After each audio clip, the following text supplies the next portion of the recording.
বন্ধুরা,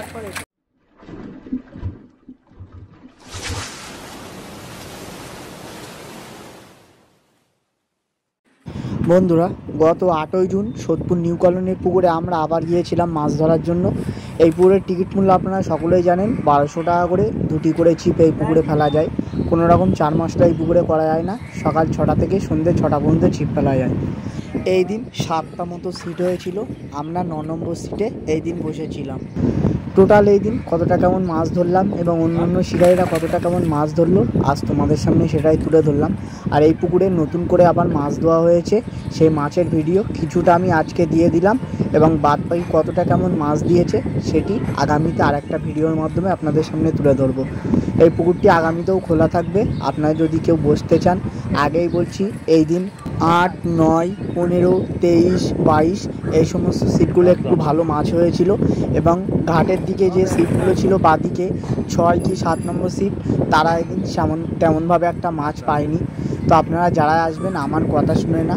তবে একটা কথা বলি, পুকুরটিতে মোটামুটি মাছ 1200 টাকা টিকিট হিসাবে মোটামুটি ভালো মাছ খাচ্ছে। আপনারা যদি কেউ যেতে চান যেতে পারেন। আপনার সম্পূর্ণ নিজ নিজ দায়িত্বে ভেবেচিন্তে সিদ্ধান্ত নেবেন মাছ ধরতে আসবেন কি আসবেন না। আমার কথা শুনে কিংবা আমার ভিডিও দেখে আপনারা সিট বুকিং করবেন না। শুধু এই পুকুর বলে কথা না, আপনারা যে কোনো পুকুরের ভিডিও, কোনো ইউটিউবারের ভিডিও দেখে কিংবা তাদের কোনো কথা শুনে আপনারা মাছ ধরতে যাবেন না। আপনারা সম্পূর্ণ নিজ নিজ দায়িত্বে নিজ সিদ্ধান্তে মাছ ধরতে যাবেন। এই পুকুরে কেমন কি মাছ দিয়েছিল তারই কিছুটা অংশ আগেই বলেছি, আপনাদের সামনে তুলে ধরেছি। তো আপনারা সম্পূর্ণ ভিডিওটি দেখুন, আশা করি সব কিছু জানতে পারবেন। আর যারা এই পুকুরে মাছ ধরতে আসতে ইচ্ছুক থাকেন, এই পুকুর মালিকের নাম্বার স্ক্রিনে দেওয়া আছে। আপনারা মালিকের সাথে আরও যদি কিছু জানার থাকে ফোন করে জেনে নিতে পারবেন এবং সিট বুকিং করতে পারবেন। আর এই দিন আমি মাছ ধরছিলাম, যার কারণে আমি কোনো ভিডিওই করিনি। যে ভিডিওগুলি দেখছেন এগুলি পুকুর মালিকই করেছিল।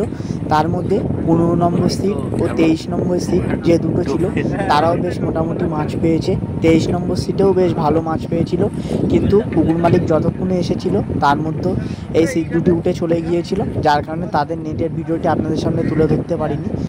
যতটুকু পেরেছি আপনাদের সামনে সেটাই আজ তুলে ধরলাম। আপনারা সম্পূর্ণ ভিডিওটি দেখুন, আশা করি সব কিছুই জানতে পারবেন।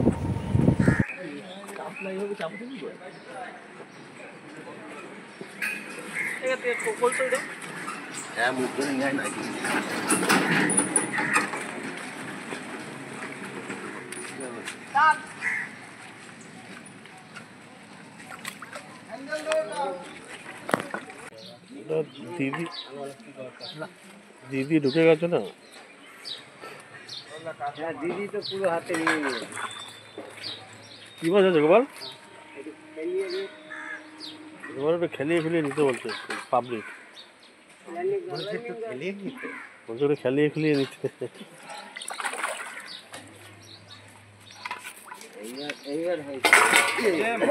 কি হলো? আছে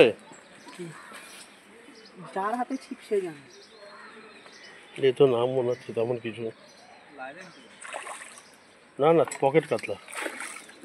ইয়ার কি মারবি নি, মাছটা তোল। লাগছে আমি মারা ল্যান্ডিংটা মেরে দে। ল্যান্ডিং নাও।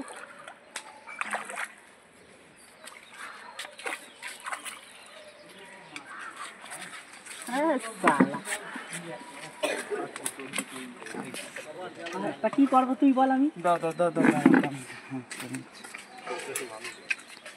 ওই তো ওইটা একটাই দিচ্ছি। আর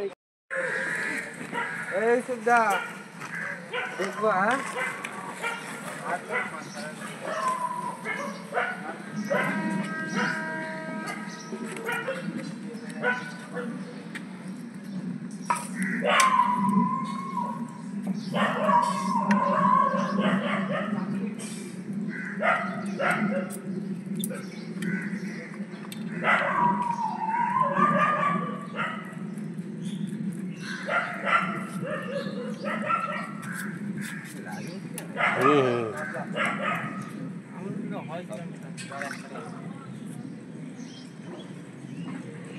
গিল দিয়ে দিয়ে তোলো, তখন মতো আবার ছুটিয়ে দিও না।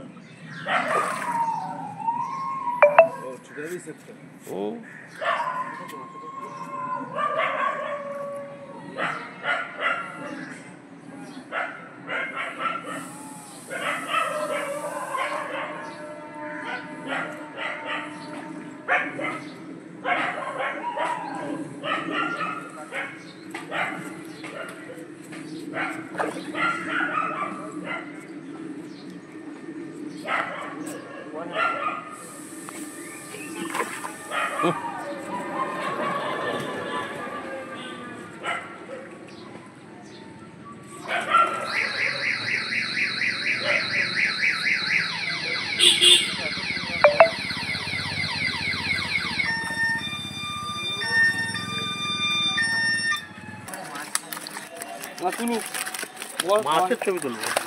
এই তো রুই মাছ উঠতে পুরোনো, রুই মাছটা কাজ কর, রুই মাছটা বের কর না ভাই তুই। তোর কেন ওরে ধরাবো, ওরে দিয়ে ধরাবো। সোজা কর, সোজা করে দাঁড়া। আমার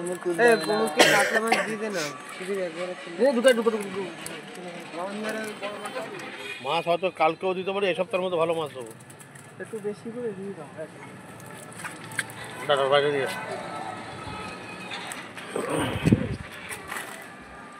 পুরনো রুই তোমাদেরও তো উঠেছে একটা, বের করো না একটা রুই, কাতলা হাতে নিয়ে।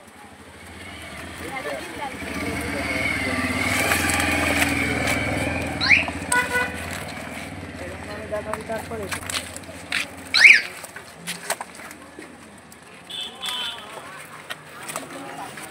খালি তেলাপিয়া, খালি তেলাপিয়া। ঠিক আছে,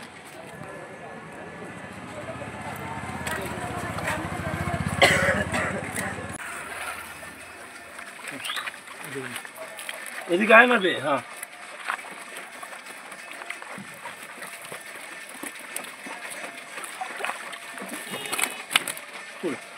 দিয়ে দে, দিয়ে দে। এরকম